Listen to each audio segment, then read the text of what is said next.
you open the internet, type how to live a healthy life, enter. You will find dozens of websites with steps for a healthy life. Steps that will include eating more vegetables, drinking more water, and exercising more often. And will barely mention the step of being mentally healthy. According to the U.S. Department of Health and Human Services, mental health is the way you feel, think, act, and socialize with other people. It is your overall psychological well-being. Being mentally healthy lies in having healthy coping skills with everyday life challenges and stresses. So when it comes to living a healthy, happy life, being mentally healthy should be among the very first steps. Now that we understand what is mental health, when I mention the term mental illness, we will automatically understand that it's an illness that affects the way we cope with life, which is, according to the American Psychiatric Association, mental illness is a treatable medical condition that results in changes in our emotions, ways of thinking, and behavior. It can affect anyone by means of trauma, chemical imbalances, genetics, or even the environment. Most common examples of mental illnesses are panic disorder, eating disorder, and depression. And here's where we all go wrong, where we all misunderstand mental illnesses. When I just mentioned these three examples, most of us had ready-made images in our minds of how these mental illnesses look like.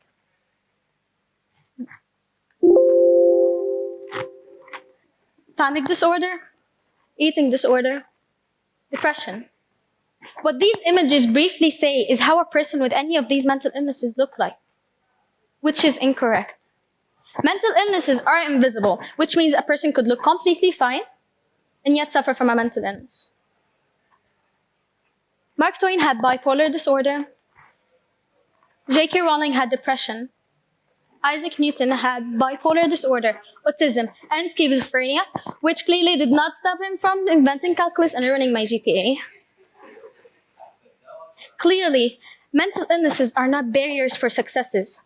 Yet we still live in a fantasy that mental illnesses are bubbles, zones, barriers that we cannot get out of. One of the most common features of stigma is sexism.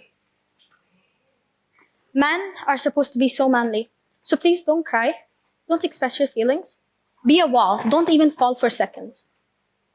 Why are we thinking like this? Why the stigma? Why the massive hatred? The stigma of mental health goes back to ancient times, where the patients were thought of as possessed with evil spirits, or even dangerous. They were labeled wild beasts, sane, or even weird. The solution was thus isolating them. The treatment for mental illness and the care in general of mental health is getting better. Patients can now seek help, find it, and get better. It's a journey. And like any recovery journey, it needs you to take the first step, to open up and seek help. But as good things don't really last, the barrier of stigma comes. There are two types of stigma: public stigma and self-stigma. Public stigma is the perception held by the general public that mentally ill people are not so desirable. Breast cancer was stigmatized too. Some cancer survivors opened up and admitted they hid it most of the time because they didn't want to be pitied. Same here with mental illnesses. For example, I'm ashamed to mention that I experienced a series of panic attacks in the past. I'm scared of judgments and people treating me any differently. Because you see, when you get judged and misunderstood, you distance yourself from people. You get lonely. And what is worse than having a mental illness is having a mental illness plus being lonely. And here comes self-stigma, a result of public stigma. It leads to lower self-esteem and social withdrawal rather than seeking help. The patient here may feel guilty and feel the shame. 1 out of 4 people in the world suffer from a mental illness. 8 million deaths a year are related to mental illnesses. And they are humans, they are not statistics or numbers. They need help without being labeled, without being judged. So this stigma needs to stop. We need to break it. And I have steps for you. 1, understand. Fully embrace the idea that whoever is experiencing mental illnesses are totally normal. They're not weird, vulnerable, or weird. They don't need you to feel sorry for them because it's in our nature to struggle, to face new challenges every day. And some people, their challenge happened to be mental illnesses. 2, raise awareness. Educate people. Force society to accept that mental illnesses are not a choice, just like cancer.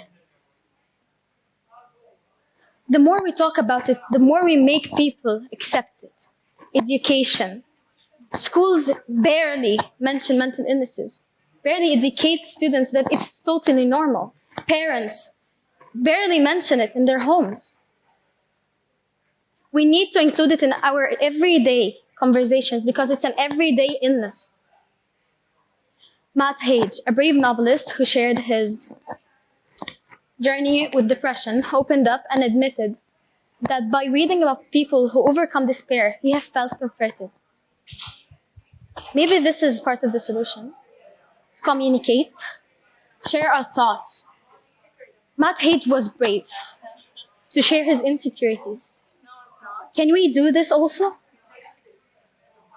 I encourage everyone here to open up, ignore the stigma, break it.